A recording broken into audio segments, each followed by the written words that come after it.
And we're here on the Andrew Brunet Show with one of my great friends, Mark Hancock of Trail Life USA. Mark, how are you doing today? I'm doing great, Andrew. Thanks for having me on. Well, thank you for coming on. Tell us a little bit about how Trail Life USA came about. Sure. Trail Life USA is a Christ-centered, boy-focused character leadership and adventure organization. We're chartered out of about 830 troops in all 50 states. And we function how you would expect a boys' adventure organization to function. We have troops and patrols and camping and guides and uniforms and all those things. And it really was launched about 6 years ago when it appeared that the Boy Scouts were headed in a direction that a lot of chartering churches weren't going to be able to move ahead with them.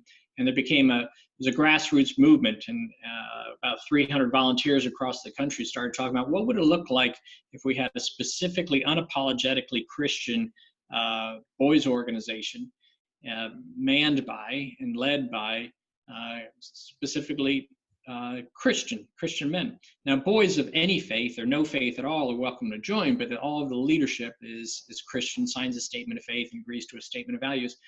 So that seemed to really capture the ideals of a lot of families that wanted to return to the traditional values that we saw and that Boy Scouts have really carried for over 100 years. And so we've seen some quick growth. We have about 30,000 members. We're in all 50 states and just continuing to add to our members daily. Wow, that is awesome. So y'all recently did a big event and it was like a camping trip. Tell us a little bit about that. Well, as you can imagine, an outdoor organization, our folks are really resourceful. So when we entered this COVID period and troops were not able to meet in their churches or their meeting places, then they went virtual and they started using platforms like Zoom and all those other platforms that the rest of us are all using. And they took it a step further. They said, well, we can meet online and work on our badges and stay connected and work on our advancements. But what if we camped online? And the troops started camping in their backyard. And then they came to us as the home office. They said, we'd like to invite all of America to join us. And so we had the National Backyard Campout in April, a couple weeks ago. And we had almost 6,000 families across the country sign up to say that they were going to camp outside that night. And there really wasn't a great incentive for them to sign up. So we know a lot more families than that participated. We had 6,000 families, and almost half of those were not Trail Life families. They were just families who thought it was a good idea to camp in their backyard. And in fact, I'm able to announce today on your show here, Andrew, that we are on May 16th, Saturday, May 16th, we're having a national backyard movie in Campout. And we have partnered with Revelation Media to show the Pilgrim's Progress, a beautiful animated movie that came out around Easter. We're showing that, across the country in people's backyards as they're camping. And now, of course, if you can't camp in your backyard, or you don't have a backyard, or the weather doesn't serve it, you can camp in your living room, just make a blanket fort or stuff like that. But we're encouraging families to participate because it's a good way to bring families together around a good, positive message. And you're joining virtually with families all across the country. So during this camp out, do you have different activities that y'all plan for the families to do, or is it just a camp out? Tell us a little bit about that. Well, because it's all across the country and the time zones are different, we had a live stream broadcast that we did around 9 o'clock Eastern for the National Backyard Campout. And we visited 10 different backyards, 14 different sites, and about a 30-minute program. We went and visited, and people showed us their campsites and what it is that they were doing. Then we also had the ability for all the families that were participating to upload to the website videos of their own camping experience. And so we found there on their website pictures of their own backyard or videos of their own backyard, or preparing their s'mores or special recipes and activities. And so it was really fun to join and drop in on those other families and see the activities that they were doing as they were posting the videos to the website. For the backyard movie, we'll be showing the movie at 8:45 p.m. local time zone. So whatever time zone you're in, you tune in there. We'll have a surprise host that everybody will be familiar with. I can't announce yet, surprise host. And we'll also do the same sort of thing. We'll visit across the country Some families that are in their backyard will see people's different setups, and then we'll all watch the movie together. So for people wondering, what principles does Trail Life USA have that makes them different from the regular Boy Scouts? Well, we focus on character, which is something the Boy Scouts has always done. But if you lose your moral foundation, then your definition of character can change, because you can't even say what's right and wrong anymore if you don't have some sort of moral absolutes. So in Trail Life USA, it's very different because we are Christ-centered, unapologetic Christian. The Word of God is our foundation. So that allows us to really be secure in the type of character that we're raising in young men, because we have an absolute. We have something to point to. We have an example, and we have the Word of God to direct us. So that makes it very unique. People always ask me, they say, what are the difference between Boy Scouts and Trail Life? And one thing is, Boy Scouts has been around for over 100 years. They've done a lot of wonderful things. They've given us presidents and senators and astronauts and civic leaders, and so much they've contributed to the fabric of our country over that time. They've got all that. They have an amazing legacy and amazing history. But there are two things that make Trail Life different, that if they matter to you, then it's not really that Boy Scouts is an option. And I don't want to denigrate them by that. I'm just saying, your choice as a parent, if you're interested in the Christ-centered focus, moral absolutes and biblical truths, if you're interested in that, and if you're interested in boy-focused, we really believe that boys are having a rough time right now. They're twice as likely to be special education, 3 times more likely to be ADHD. Their suicide rates, their crime rates, drug abuse rates are just soaring for boys. They have fallen behind girls in every single academic category. And it's because we're not paying attention to the fact that boys and girls are different. And we believe very strongly that boys and girls are different. Psychology tells us that, biology tells us that, all the major sciences tell us that. But it seems like in our culture today, we're trying to make everybody, one size fit all. And that's kind of what the Boy Scouts, that's the path that they're headed down, by allowing girls into the organization. We love girls. We think girls are great. But we think that girls are as much in need of a program that's focused on them as boys are. And that if you think that you can design a program that uniquely builds either one of them, you're not being totally honest with the facts that you have right in front of you. That boys learn differently than girls. Girls excel, and I realize I'm talking in generalities, but it's almost across the board true. Girls excel in sit still, be quiet, pay attention situations. Boys don't. Boys need interaction. They need to move. They know intuitively that they've got to move in order to learn. And so a boy sitting in a classroom who's moving because he wants to learn is being labeled ADHD, when he's just trying to he knows intuitively that he needs to be moving in order to learn. So we create an environment that's boy friendly, that understands that boys and girls are different. And so those two things, the Christ-centered approach and the boy-focused approach, if those are important to you as a parent, then we're very different. But if you're looking for an outdoor organization that is hiking and camping and uniforms and handbooks and guidebooks and patrols and opportunity for leadership, then Trail Life offers all those on top of the Christ-centered, boy-focused. So to the Christian parent that, you were saying earlier about the boys and how they need to do different things outside and things like that, to the one that's stuck on video games, if we look at this generation today, I'm going to step on some toes when I say this, but most of this generation is either stuck on cell phones or stuck on video games. It's one of the two. How can we get this generation to be more outside centered than stuck on electronics? Well, that's a great question, Andrew, and I could talk about that for hours. In fact, we have a free download right now called Let Boys Be Boys at our website at traillifusa.com, and I talk some about that. But we've kind of created that by the way that we've treated boys and girls. When we take recess out of schools and we take trophies out of competition, and we create these safe environments, we take away risk and competition. Well, boys are built for risk and competition. They just are. That's how God's designed us. You can argue that a lot of what is great about America is we've had a history of people who took risk and competed and tried to get better and improve themselves. We've taken that out of the next generation. And so the only place that boys can go to get risk and competition is where? to video games. Because they go in that virtual world, they can compete there, they get scores, they win, they get levels, they get weapons, or whatever it is that they get. They can go into that world and they're rewarded for getting better and for competing and for improving. We've removed a lot of that from the real world, and we've driven boys to this artificial virtual environment, and then we criticize them for being there. So boys can't really win no matter which way they go. They want to compete, they want risk, and we put them in these safe environments. So they've done what good resourceful people do. They found a place where they can take risk, and that's why it's hard to compete with that environment.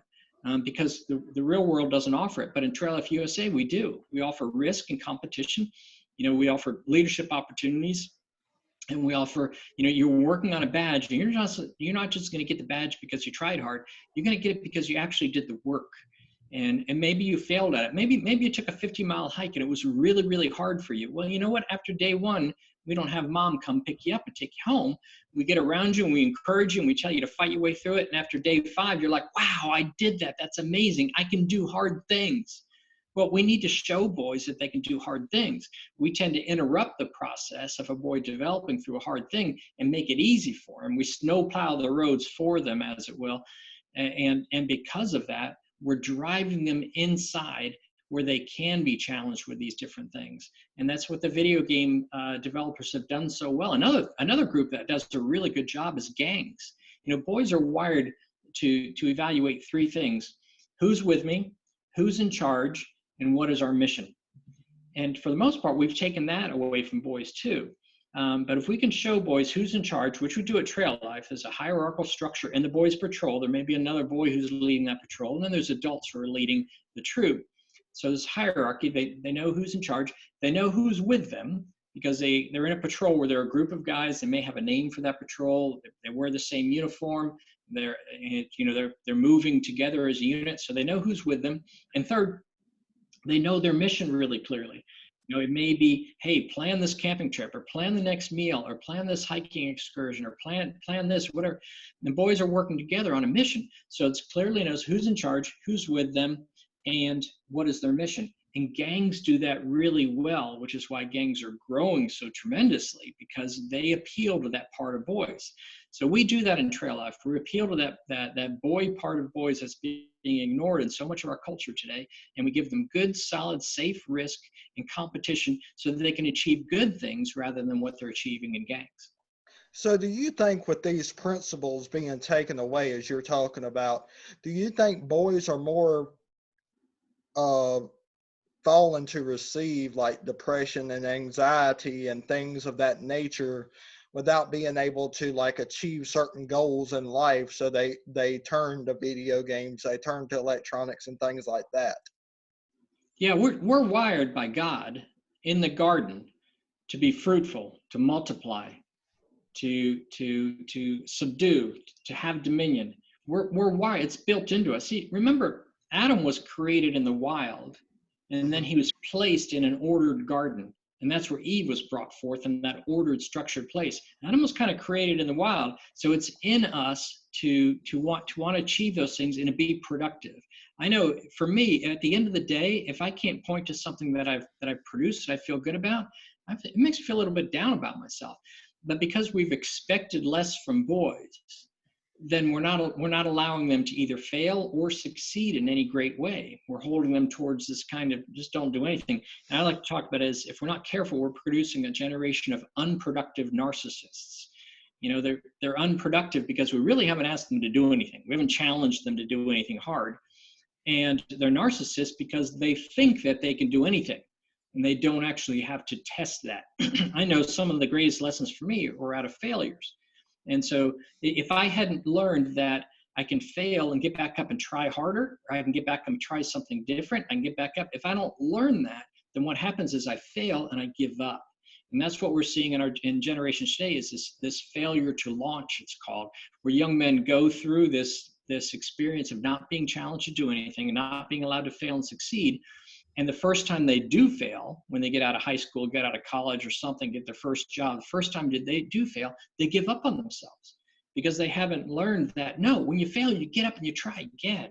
And so we're taking that experience away from them, and we're not letting them fail, and we're not letting them succeed in any great ways. We're interrupting that beautiful natural process. I know for me, I mean, from where I'm at now to where I used to be, it used to take me several times to talk myself and give myself pep talks like, we all fail.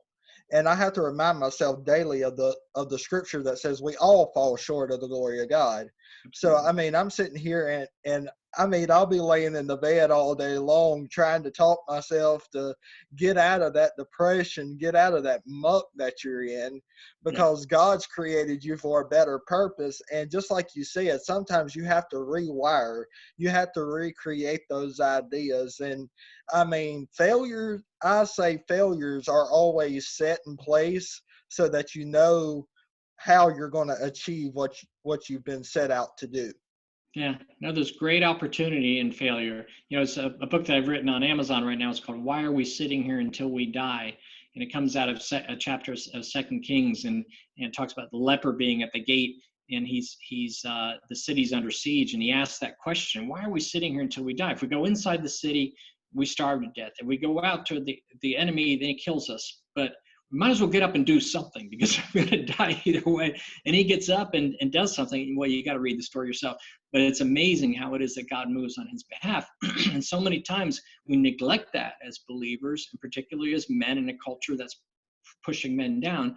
We neglect that, and we don't step out, and we miss the victory. And I mean, for me, during this time of coronavirus, COVID-19, there is still a great opportunity to minister to someone.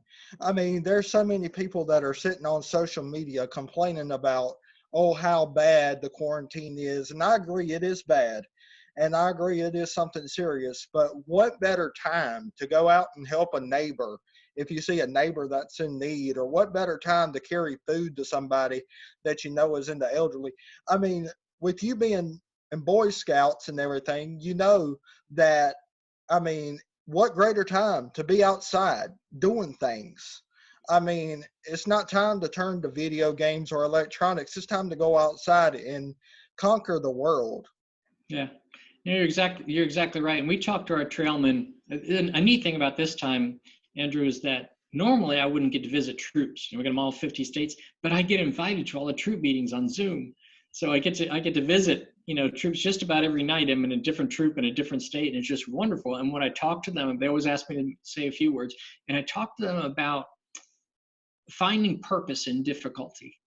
And as resourceful people of God, we have to be sensitive to what it is that God's doing with us. And there's Romans 8:28, there is purpose that can be covered that can be uncovered in times of difficulty. And if we're paying attention, we can advance during this time. We can advance the kingdom in this time, even though it may not look like success. In terms of the kingdom, we're building the kingdom because we have a connection with the Heavenly Father that allows us to hear and see things that mere men don't see. And so I encourage these trailmen, man, look for the purpose in this time of difficulty, because this shouldn't be a wasted time that we just kind of go through. But what if we look back on this time saying, wow, that's when I discovered this, or that's when I showed so-and-so this, or that's when God used me to open the eyes of this person or that person. We really need to look for purpose in these times of difficulty. And I know trail life is probably just as much as I am about the soul winning business. Now is the time to be winning souls. We're sitting around doing nothing. We're sitting around on social media talking about how bad it is. What we should be doing is going out winning souls for God. But not only that, I mean, yeah, we need to encourage people to be outside, do things. And, it aggravates me that this generation turns to, I mean, our generation, my generation is, I mean, got top suicidal rates. I mean, and that gets me. And, I wonder at times, how many times have they been ministered to or told Jesus or been told about Jesus? I mean, and we can do better as Christians. And, another thing that I always like to say is we forget that when we go to church, we focus on the people that's on the inside of the building, and most of the time we forget about who's on the outside. And it's all about winning the lost. Mhm. No, that's a really good point, and that's why we need to be sensitive during this time. This is a time when people deal with fear and anxiety, and we have the answer. I mean, we serve the Prince of Peace. We serve the one who has already gone before us to prepare a place for us. He already knows what's ahead. He's gone there. That's the one we serve. So when I put my head on my pillow, I'm fine. It may look squirrely. It may look, I don't know if tomorrow if I'm going to be able to buy toilet paper or not. But you know what? What if I can't? It's okay. I serve the King of Kings, and I'm partnering with him in big kingdom business that's at a level that mere men don't see. So we need to stay encouraged in this time and recognize that we have access to the throne and to the one who sits there. And this is a time for us to be people not of anxiety and of fear and people without answers, but people who have the best answer at all. And Jesus is the answer. Well, Mark, thank you so much for coming on our program. Tell our viewers and listeners how they can find out more about Trail Life USA. Thanks for asking. Our website is traillifeusa.com. Traillifeusa.com has 2 L's in the middle. And if you go there now, there's that free download of Let Boys Be Boys that I told you about. And I think we also have a second book called 5 Critical Needs of Boys. I wrote both of those books for the lead. We have about 8,000 volunteers in our organization. I wrote it for those people. But then I figured out, you know what? Anyone who's leading boys needs these points. And so we rewrote it for anybody who you're a Sunday school teacher, you're a youth group leader, you work with boys, you're a teacher, whatever. There's some great stuff in there, both short reads, but they're really practical help. You can find that there. And also if you go to events, you can get all the information on the Backyard Movie and Campout coming up in just a couple of weeks. You can register to take part in that. Well, thank you so much, Mark, for coming on the program. You're welcome back anytime. Thank you, Andrew. God bless. God bless you. Bye-bye.